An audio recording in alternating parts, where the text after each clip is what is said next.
बिस्मिल्लाहिर्रहमानिर्रहीम। अस्सलाम वालेकुम। क्लास 7th की सोशल स्टडीज़ का चैप्टर 4 है, जिसकी हेडिंग है minerals and natural resources of the Muslim world. थोड़ा हेडिंग पे फोकस करते हैं। मिनरल्स क्या होते हैं, उसको उर्दू में मादनियात कहते हैं।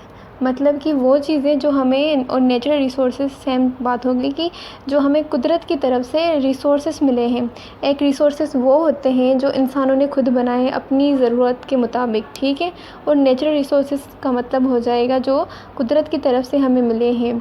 इसकी एग्जांपल जैसे कि ऑयल हो गया, नेचुरल गैस हो गई, या पेट्रोल हो गया, कोल हो गया, ये हो गए नेचुरल रिसोर्सेज। पेट्रोलियम दो चीज़ों से बना हुआ होता है। पेट्रो का मतलब होता है जो फर्स्ट है पेट्रो। पेट्रो का मतलब है रॉक्स।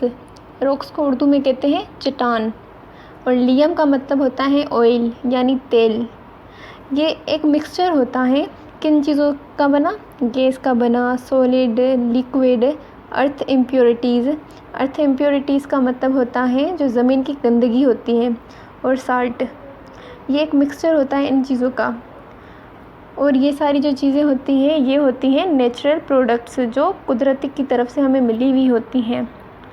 अब सवाल ये होता है कि ये कहाँ से मिलती हैं, हमें किस जगह से मिलती हैं। ये मिलती हैं जो ज़मीन की लेयर्स होती हैं ना, ये क्रस्ट जो लेयर होती है उस लेयर में ये चीज़ें मिलती हैं। स्टार्ट से बात कर लेते हैं। फ्यूसल फ्यूल्स क्या होते हैं।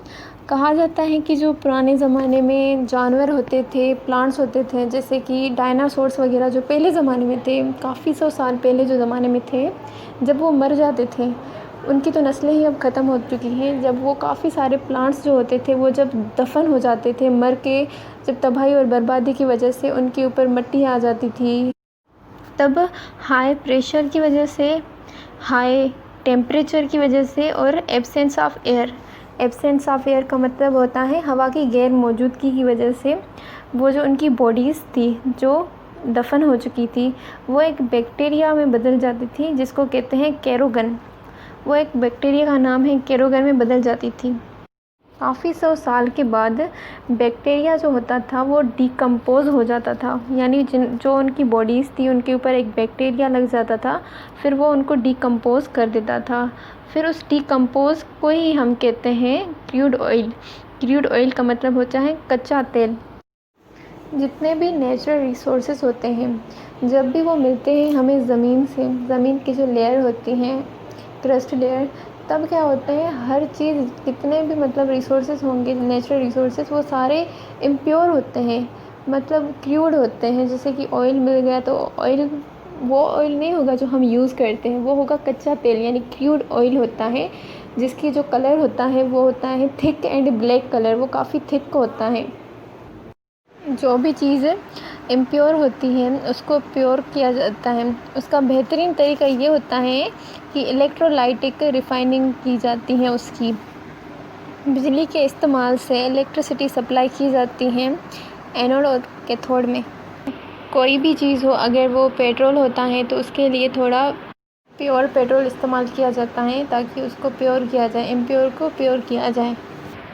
एक और मेन चीज़ है कि ये चीज़ें पता कैसे चलती हैं कि ये कहाँ मौजूद होती हैं, उसको कहते हैं एक्सट्रैक्शन ऑफ पेट्रोलियम।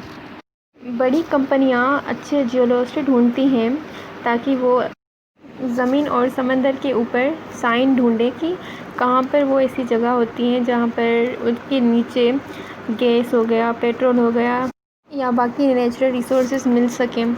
इस प्रोसेस का नाम होता है सेस्मोलॉजी। सबसे पहले किया गया जाता है कि एयर शॉक वेव्स दिए जाते हैं, उसका मतलब होता है धमाके।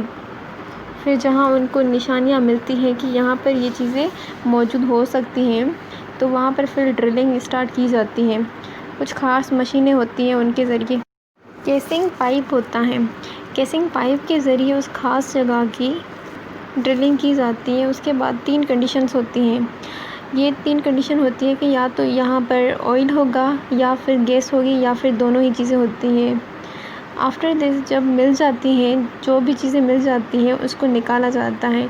अगर दोनों चीज़ें मिल जाएंगी तो उन दोनों को सेपरेट किया जाएगा, ऑयल को अलग सेपरेट किया जाएगा, गैस को अलग सेपरेट किया जाएगा।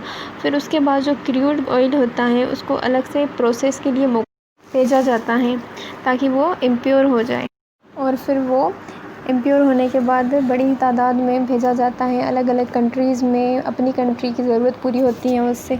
सबसे ज़्यादा ऑयल प्रोड्यूस करती हैं सऊदी अरब। सेकंड नंबर पे यहाँ पर ग्राफ बनी हुई है, उसमें शो हो रहा होगा। सेकंड नंबर पे ईरान होती है, थर्ड नंबर पे UAE, फोर्थ नंबर पे इराक, फिफ्थ नंबर पे नाइजीरिया, सिक्स्थ नंबर पे कुवैत, सेवन्थ नंबर पे इंडोनेशिया, एट्थ नंबर पे लिबिया, नाइन्थ नंबर पे ओमान और 10th पे बहरीन। और जो गैस सबसे ज़्यादा प्रोड्यूस करती है, नंबर 1 कंट्री है इंडोनेशिया मुस्लिम वर्ल्ड में। सेकंड नंबर पे है अल्जीरिया, थर्ड पे है उज़्बेकिस्तान, फोर्थ पे है सऊदी अरबिया और फिफ्थ पे ईरान है और सिक्स्थ पे है पाकिस्तान। ये कंट्रीज़ हैं ग्राफ में जिनके प्रोडक्ट्स किस रैंकिंग पे हैं वर्ल्ड में 2008 और 2009 के बीच में। अल्जीरिया जो कि नेचुरल गैस पे हैं, वो 5th नंबर पे है पूरे वर्ल्ड में जो प्रोड्यूस करती है, 5th नंबर पे। Bangladesh rice and T 4th और 10th नंबर पे प्रोड्यूस करता है। इंडोनेशिया में काफ़ी सारे नेचुरल रिसोर्सेज होते हैं जो 2nd रैंक से लेके 8th रैंक्स तक होते हैं। ईरान में 4th ऑयल प्रोड्यूस करती है और 6th नेचुरल गैस। कज़ाकिस्तान में जिंक, कोल, सिल्वर ये प्रोड्यूस होते हैं। मलेशिया में rubber, Coca and tin. Morocco में लीड, नाइजीरिया में कोका। पाकिस्तान में कॉटन और वीट सबसे ज़्यादा प्रोड्यूस होती है, जो अपनी कंट्री को तो वो दे ही देता है और बाहर भी एक्सपोर्ट करता है। सऊदी अरबिया में सबसे ज़्यादा ऑयल और नेचुरल गैस होती है। ऑयल सबसे ज़्यादा मुस्लिम वर्ल्ड में सऊदी अरबिया में होती है 1st नंबर पे। साइरिया में कॉटन होती हैं जो 10th नंबर पे रैंकिंग में है। तुर्की में टी, वीट और उज़्बेकिस्तान में कॉटन जो 5th नंबर पे है रैंकिंग में। लेक्चर यही ख़त्म होता है। Thank you for watching.